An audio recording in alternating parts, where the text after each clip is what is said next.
Hello and welcome to the Unofficial Beausejour Senior Hockey League podcast. Thanks for giving this a listen. I'm here today to talk about the upcoming season for the Springhill Coal Miners.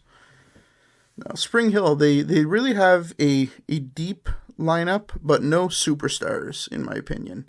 You got the Stone Brothers and Jesse Colborne, lots of talent up front, lots of talent on defense.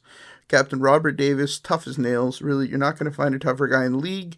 Always there to stand up for his teammates.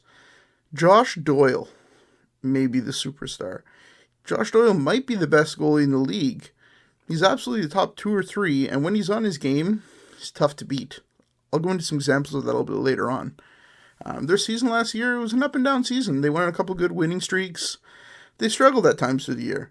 Come playoff time, they beat the Mirror Machine Northmen in best of 3 series. That went to the wire, went 3 games.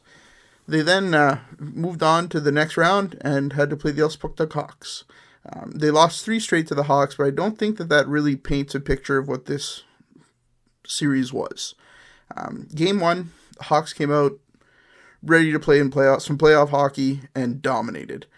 Just were all over the ice, scoring at will. Wasn't the best game for Springhill. Game 2, Josh Doyle. That's all there is to it. Josh Doyle just played an amazing game. The Coal Miners played a great team game. The Hawks won 3-2 in regulation, but really could have gone either way. The Coal Miners could have easily taken game 2, in my opinion. And then we go to game 3 at home in Springhill in a fantastic, jam-packed, loud arena. They take the Hawks to overtime.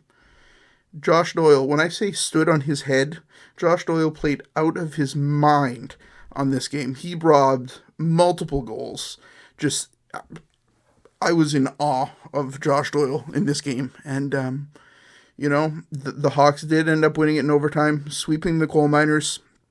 But you can't really take much away from them. They fought, they battled out there. They deserve to win at least one of those games, but sometimes that's just the way the puck bounces. Let's talk about the season that's coming up for the Springhill Coal Miners. So first, they're the southernmost team in the league. So those road trips, every game on the road is really a challenging, long road trip for them. Closest team being Beausejour, still about an hour, a little more than an hour and 10, hour and 15 minutes away.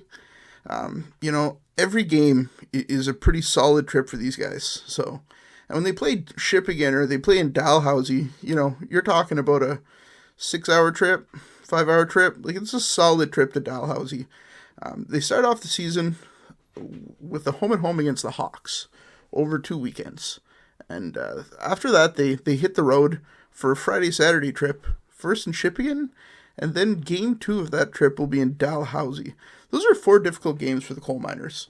Honestly, if the Coal Miners come out of their first 5 games 2-3 or 3-2, in my opinion, that's a win for the Miners. After the first few weeks, their schedule kind of starts to settle down a little bit, and I think that's where the Miners are going to start to succeed. I've made a couple trips to Springhill in the last couple of months, and I can't say enough about the crowd. They have a fantastic arena. They have one of the best canteens in the league. Paisano's Pizza, shout out, great meal. It's really a blast as a visitor. They have a great mascot, Digger, who is always a good time. And a little personal note, I'm a big Maritime Wrestling fan, big Maritime Wrestling supporter. Shout out to Wrestling with the Bros podcast, check it out. But the Coal Miners are partially organized by Maritime Wrestling manager, announcer, promoter, all-around good guy, David Boyce. So I personally always love to see the Miners, whether they're on the road in Elspuktuk, whether they're in Beausejour, if I make a trip to Mirror Machine, or I head to Springhill. One of my favorite teams in the league. Certainly one to watch this season, because I could see a breakout season this year. And, good luck to the Coal Miners, and thank you for giving this little short preview a listen. That's all I have for this review, though, and please like and follow. Feel free to reach out to me with any suggestions or for information, and I hope you have a great day.